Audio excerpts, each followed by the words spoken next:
జయ యోగేశ్వర్ అండి. తెలుగు ఆకాశవాణికి స్వాగతం. నేను ఇవాళ మన తెలంగాణలో చాలా ఫేమస్ అయిన అప్పలు అంటాం మేమైతే, కొంతమంది చెక్కలని కూడా అంటారు.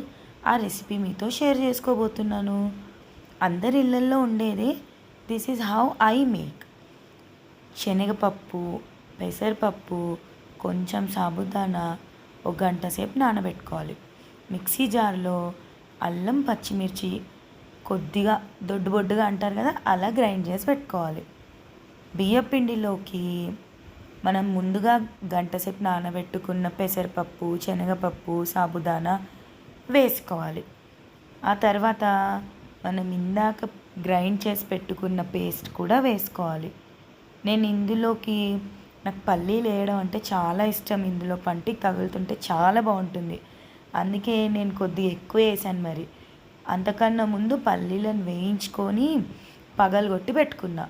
ఆ పల్లీల్ని కూడా మన పిండికి యాడ్ చేసేద్దాం.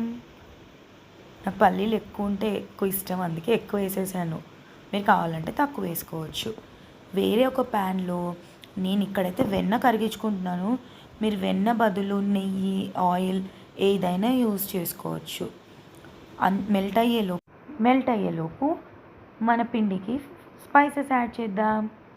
ఫస్ట్ కారం మనం ఎంత తినగలిగితే అంత. నేను పిల్లలకు కదా కొంచెం తక్కువే వేశాను. సాల్ట్ రుచికి సరిపడా. నేను ఇక్కడ హిమాలయన్ పింక్ సాల్ట్ యూస్ చేస్తాను. మనం ఇంట్లో వాడేది ఏదైనా వేసుకోవచ్చు. తర్వాత కొంచెం పసుపు, మంచి కలర్ వస్తుందని నేను యాడ్ చేస్తాను పసుపు. లేదు నచ్చని వాళ్ళు వేసుకోకుండా ఏం కాదు. తర్వాత కొద్దిగా జీలకర్ర, తరిగి పెట్టుకున్న కొద్దిగా కరివేపాకు. ఇవన్నీ చాలా మంచి ఫ్లేవర్ని ఇస్తాయి అప్పాలకి. ఇంతలోపు మన వెన్న కూడా కరిగిపోయింది. అది తీసి మన డ్రై రైస్ ఫ్లవర్లో వేసేద్దాం. ఒక్కసారి మంచిగా ఈ వేడి పిండి అంతటికి తగిలితే మనకు మంచి క్రిస్పీగా వస్తాయి అప్పాలు. ఆ తర్వాత నేను కొద్దిగా వాటర్ కూడా గోరువెచ్చటి వేస్తాను, ఎందుకంటే గుల్లగా రావడానికి అప్పాలు. కొద్దిగా గోరువెచ్చటి వాటర్ యాడ్ చేసి దీన్ని పిండి ముద్దలా కలుపుకోవటం. అంతే, మన పిండి రెడీ. ఇప్పుడు ఒక నిమ్మకాయ సైజ్ అంత బాల్ తీసుకొని పూరీ ప్లేస్లో పెట్టుకొని ఒత్తేసుకోవటమే. Very easy. ఒత్తుకున్న అప్పాలన్నీ ఒక కాటన్ క్లాత్ మీద సర్ది పెట్టేసుకుందాం. ఏమైనా ఎక్స్ట్రా మాయిశ్చర్ ఉంటే కూడా లాగేస్తుంది. మనకి వేయించుకోవడానికి ఈజీగా ఉంటుంది.